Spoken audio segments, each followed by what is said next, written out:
এখন বলে ওই আদেশ বলে রাষ্ট্রপতি রাজহাঁসের 3%। গণভোট হয়ে যাওয়ার পরে 70 লাখ লোক এটার পক্ষে রায় দিয়ে দিছে। এর মানে কি? খালি বাচ্চা কিলবিল কিলবিল কিলবিল কিলবিল করতেছে। আজকে যদি সংবিধানের মুখ থাকতো, এই সংবিধানটার যদি কোনো জবান থাকতো, আমার ধারণা সে বলতো যে আমার নিয়ে আপনারা এত টানাটানি করেন না, আমি আপনাদের এই ঝামেলার ভিতরে নাই, আপনারা যা পারেন করেন। সালাউদ্দিন ভাইকেও বলতো, আসাদ ভাইকেও বলতো, সকলকেই বলতো দয়া করে আমাকে নিয়ে টানাটানি করে আমার ইজ্জত শরম আর নষ্ট করার দরকার। আমি এটা স্পষ্ট করে দেখতে চাই। কখনো বলে সংবিধানের ভিতরে, কখনো বলে অ্যাকচুয়াল পরিমাণ নড়ব না, কখনো বলে এর ভিতরে আছে। আরে সংবিধান তো জানে তার ভিতরে কি আছে আর কি নাই, ও তো জানে। আমাদের এক প্রধান বিচারপতি ছিল, উনি একদিন কোর্টে বলতেছে যে বিচার কার করতেছিল,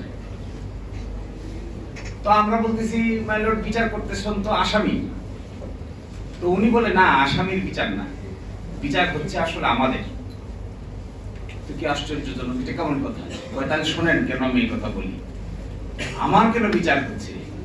যে লোকটা একজন মানুষকে হত্যা করেছে সে জানে হত্যা করেছে কি করে নাই।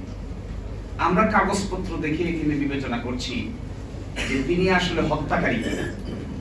এটা করতে গিয়ে যে হত্যাকারী না, মাঝে মাঝে তাকেও মৃত্যুদণ্ড দিয়ে দেই, আবার যে হত্যাকারী তাকেও মাঝে মাঝে খালাস দেয়। তাহলে বিচারটা হচ্ছে কার? যে আসলে আসামি সে ভাবে আরে এগুলো তো সব পাগল, আমি তো মারছি এরা দিকে আমার খালাস দিয়েছি। আবার উল্টা যে করে নাই সে ভাবে আরে আমি তো মারি নাই, তো এর এত প্রটোকল, এত গাড়ি, এত ঘোড়া, এত লেখাপড়া, এত জ্ঞান, কিন্তু আমাকে যে মৃত্যুদণ্ড দিয়ে দিল, এই আসামি কি এটা জানে না? তো তিনি বলতেন বিচার আসলে ওই আসামির হচ্ছে না, বিচার হচ্ছে আমি প্রধান বিচারপতি, আমি সঠিক লোককে সঠিক সাজা দিতে পারছি কিনা, এরকম কাঠ করার মধ্যে আমি নিজেই বসে আছি। তো আমাদের সংবিধান বেঁচে থাকলে বলতো মুখ খুলে, সালাউদ্দিন ভাই আমাকে আপনি অযথা যন্ত্রণা করিয়েন। আমার এটাও খুব মনে হয়, একেবারে দাঁড়াই বলে ফেলতো কিন্তু স্পিকারের পিছন থেকে দাঁড়াইয়া, যে মিস্টার আসাদুজ্জামান আবার দৃষ্টি আকর্ষণ করতে পারতো, ইফ হি হ্যাড ভয়েস, দৃষ্টি আকর্ষণ করতে পারতো, মিস্টার স্পিকার দয়া করে আপনারা এই মহান জাতীয় সংসদে আমাকে নিয়ে আলোচনা না করলে আমার ইজ্জতটা কিছুটা হলেও বেঁচে যায়। ওনাদের আলোচনার ধরন থেকে মনে হচ্ছে এই বেইজ্জতি করার একটা বুদ্ধি বের করছে। একবার বলে সংবিধানের ভিতরে, কোথায় ভিতরে? যিনি অ্যাটর্নি জেনারেল হয়েছেন ভিতরে হয়েছে, সরকার হইল ভিতরে হইল, পার্লামেন্ট ভাঙলো ভিতরে ভাঙলো, সংস্কার হচ্ছে ভিতরে হচ্ছে, ঐকমত্য কমিশনের মেম্বার হইলেন আমার সালাউদ্দিন ভাই, সংবিধানের ভিতরে হয়েছে। সংবিধান পারমিট করে যে ওই কি একটা কোথায় জানি বসে আলোচনা হইতো, ফরেন সার্ভিস এই অডিটোরিয়ামে বসে। পাঞ্জাবের জগতে একটি বিশ্বস্ত নাম শাবাব এথনিক ওয়্যার। সব রাজনৈতিক দলের লোকেরা বসে আলোচনা করতেছে কিভাবে সংবিধান ভাঙা যায়। আচ্ছা বলেন তো দেখি, রাজনৈতিক দলের লোকেরা একসাথে বসে কিভাবে সংবিধান ভাঙা যায় এই খবর সংবিধান পাইলে সে প্রতিবাদ করতো না? নিশ্চয়ই প্রতিবাদ করতো। এবং ওই প্রতিবাদ ওই সবার একজন গুরুত্বপূর্ণ সদস্য ছিলেন সালাউদ্দিন ভাই, তার ব্যাপারেও প্রতিবাদ করতো যে আমাকে ভাঙার পরিকল্পনা করতেছেন কোন সংবিধানের আলোকে। এখন এসে হঠাৎ করে বলছেন না না না এগুলো কিচ্ছু হবে না, যা করছি করছি, এগুলো সব ঠিক আছে, জাতির স্বাধীনতার ঘোষক এটাও ঠিক আছে, তারপরে এই যে বঙ্গবন্ধু শেখ মুজিবুর রহমানের ছবি টাঙাইতে হবে এটাও ঠিক আছে, এগুলো সবই সংবিধানে আছে, কিন্তু আমরা আপাতত এটাকে আর মানতে পারছি না। তাহলে কোনটা মানতে পারছি? এখন এসে যে কথা বলছেন এগুলো এত সিলি, আমার কাছে খুব মনে হয় রাজনৈতিক দলের নেতাদের কথাবার্তার যখন উল্টাপাল্টা হয় তখন ওই জাতির ভাগ্যে খারাপ ছাড়া ভালো কিছু অপেক্ষা করে। কমিটমেন্ট। আচ্ছা এই কথা কিভাবে বলে? আমি ছিলাম তো ঐকমত্য কমিশনে, আমাদের ভাইরা অনেকেই ছিলেন। এই গণভোটের প্রস্তাবকারী হলো বিএনপি।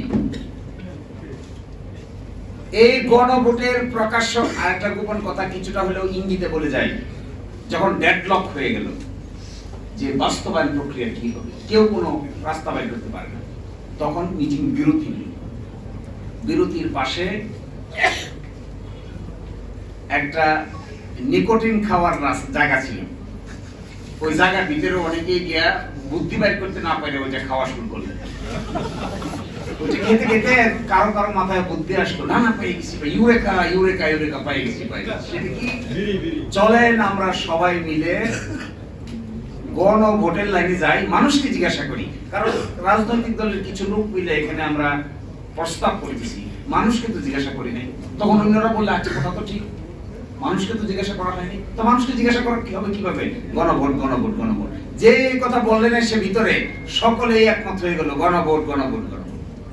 প্রস্তাবকারী লোক মানুষ, প্রস্তাবকারী দল এখন বলছেন গণভোটের আদেশ মানতে তারা বাধ্য নন। হায় রে কপাল!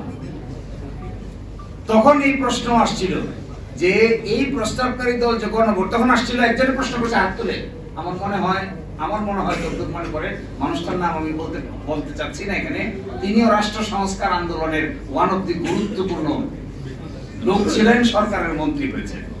তিনি বললেন সংবিধানে তো গণভোট নাই। তখন প্রস্তাবকারী সদস্য আনসার দিল, গণভোট করা যাবে না এই মর্মে সংবিধানে কিছু আছে? সকলে বলল নাই নাই নাই নাই নাই। উনি খুশি হয়ে গেলেন। আমার এখন মনে হচ্ছে এই জন্য খুশি হন না, এই জনগণকে জিজ্ঞাসা করবেন, এই জন্য খুশি হয়েছিলেন যে তার কথাটা সকলে মিলে গ্রহণ করেছেন। তাই এখনো তাই দেখতে পাচ্ছি, কথার বাইরে গেলেই খেপে যায়। তো তখন ব্যাখ্যা দিয়েছে, ঠিক আছে গণভোট সংবিধানে নাই, গণভোট করা যাবে না এই মর্মে কি সংবিধানে কিছু আছে? সকলেই বলল নাই। বলে তাহলে চলেন আমরা এই রাস্তা হাঁটি, সবাই মিলে হাঁটি। এখন কিভাবে হবে? একটা আদেশ জারি করতে হবে। এই সেই আদেশ। এখন বলে ওই আদেশ বলে রাষ্ট্রপতি রাজহাঁসের ডিম পারছেন। পশুদিন শুনেন না আপনারা? সংসদে যে রাষ্ট্রপতিকে একটা অশ্বডিম্ব পাড়ানো হয়েছে, রাষ্ট্রপতিকে উনি জিজ্ঞাসা করেছেন যে অশ্বডিম্ব কিভাবে পারলো? উনি বলছেন অশ্বডিম্ব পারে নাই, পাড়ানো হয়েছে। এই যে অশ্বডিম্বটা পাড়ানো হয়েছে, এই অশ্বডিম্ব বাচ্চায় রূপান্তরিত হয়েছে, তা দিছে, গণভোট হয়েছে, বাচ্চারা কি বিল করতেছে। এখন ডিম্ব অস্বীকার করলে কি আর বাচ্চা অস্বীকার করা যাবে? ডিম না হয় আপনি অস্বীকার করলে বাচ্চা, গণভোট তো হয়ে গেছে, বাচ্চা ফুটে গেছে না? গণভোট হয়ে যাওয়ার পরে 70 লাখ লোক এদের পক্ষে রায় দিয়ে দিছে। এর মানে কি? খালি বাচ্চা কিলবিল কিলবিল কিলবিল কিলবিল করতেছে। এই কিলবিল কিলবিল বাচ্চাটাকে এখন আপনি বলতেছেন এগুলো সব আন্ডা পর্যায়ে আছে। তো আরো আশ্চর্য বিষয়, একজন রাষ্ট্রপতিকে কালকে বলছিলাম, এমন কি রাষ্ট্রপতি যে রাষ্ট্রপতি অশ্বডিম্ব পারবে, এটা আবার আরেকজনকে বলে দেয়। কি আশ্চর্য রাষ্ট্রপতি এটা! এই জন্যই তো এনসিপির লোকেরা সবাই মিলে চাইছিল এইরকম রাজহাঁস যেন বাংলাদেশে না থাকে। কিন্তু রাজহাঁসও দেখে গেছে, ডিম্বও পারে গেছে, ডিম্বের ভিতর থেকে বাচ্চাও জন্ম নিছে। এখন আমরা ডিম্ব অস্বীকার করলে লাভ কি? সব 70 মানুষ মানে প্রায় 5 কোটি বাচ্চার জন্ম দিছে। এখন থেকে সরা যাচ্ছে না। কি আশ্চর্যজনক বিষয় দেখেন, আমি এভাবে দেখি না। স্কিম 133টা অর্ডিন্যান্স রিপোর্ট পাবলিশ হয়েছে গতকাল রাতে।